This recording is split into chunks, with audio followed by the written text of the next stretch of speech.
Europe 1. Le grand direct de la santé avec Jean-Marc Morandini.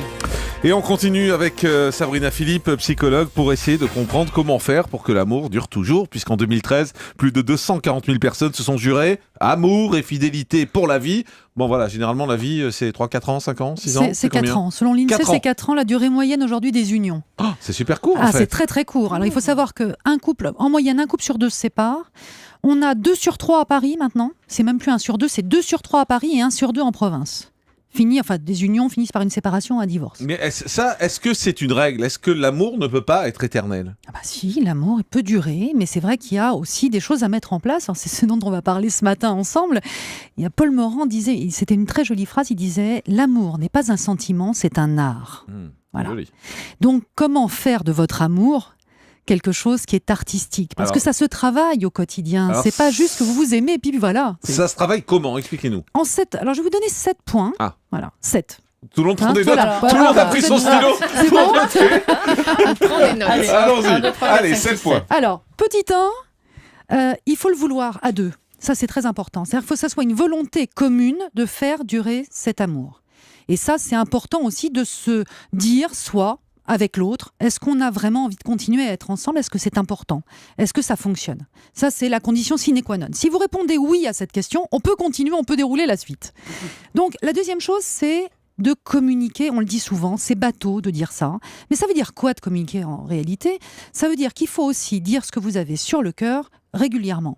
Même quand ça va pas. Mais oui, il faut le dire parce qu'après, on accumule des rancœurs et elles grossissent et après on n'arrive plus à les surmonter.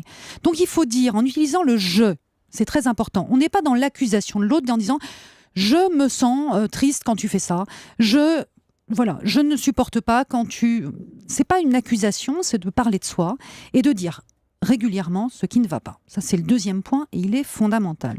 Le troisième point… 3, attention, ils marchent tous les uns avec les autres, c'est de faire de votre couple une priorité. On a souvent tendance à faire passer sa vie professionnelle, sa vie familiale… Mais ça c'est facile dans la théorie, mais dans les faits c'est compliqué quand même. C'est pas compliqué à partir du moment où on se le dit. C'est-à-dire qu'il faut garder du temps pour être ensemble. C'est important. Dans votre semaine, vous devez avoir des moments que vous gardez ensemble, même les parents, vous devez avoir des moments pour vous. Vous devez aller dîner au moins une fois seul. Même si on a des enfants, il faut essayer de les faire garder par des amis, de la famille, des voisins. Par la famille, voilà. Et d'avoir des moments seuls pour vous, sinon ça ne fonctionne pas. Si vous n'arrivez pas à être à deux, d'avoir des conversations à deux, de parler de vous deux, ça ne fonctionne pas. Oui, on dit aussi que ça ne fonctionne pas parfois quand la femme devient maman. C'est-à-dire que le fait d'être une maman, elle perd parfois son côté féminin. Eh bien, c'est bien pour ça que je vous le dis, et c'est bien pour ça que je m'adresse ici aux mamans et aux papas aussi qui doivent insister. Emmenez votre femme manger au restaurant, emmenez-la faire un petit cinéma à deux, faire une petite balade main dans la main et laissez vos enfants de temps en temps aux grands-parents, aux amis, voilà. Tu vois, Julie, tu me parles que de radio tout le temps. Allons nous balader. Bon, allez, on y va. Quatrième point, la sexualité. On peut pas… oui. Tiens, justement. Non, mais ça c'est une évidence. Oui, j'arrête pas de lui dire. Voilà. La sexualité, c'est un point fondamental dans le couple pour tous les couples. Et les couples, en général, quand ils commencent à dysfonctionner, ils dysfonctionnent aussi parce qu'ils ont une intimité qui se réduit comme une peau de chagrin qui finit par être finalement plus rien. Donc la sexualité, ça s'entretient, il faut conserver sa libido, il faut là aussi en faire une priorité. Comment on fait ? C'est pareil, on y pense, on prend du temps, on se fait des petites escapades, on garde ça présent, on s'envoie des petits SMS, c'est toujours… Comment ? Oui. Oui, allez-y, bien sûr. Il faut garder ce niveau de libido. Non, mais attendez 2 minutes. Attendez. Un SMS cochon. Ça suffit, Jean-Marc. Point numéro 5, la légèreté. Là, Jean-Marc, vous avez exagéré parce que je lis. Vous lisez… Non, mais lisez pas les SMS que j'envoie Julie non plus. Alors 5. Alors, 5e point, Julie, la légèreté. L'amour a besoin de légèreté. Voilà, c'était très léger là. Ouais. Voilà. L'amour vous avez besoin de rire ensemble. Ça, oui, au moins sur ça marche. Vous voyez comme ça marche.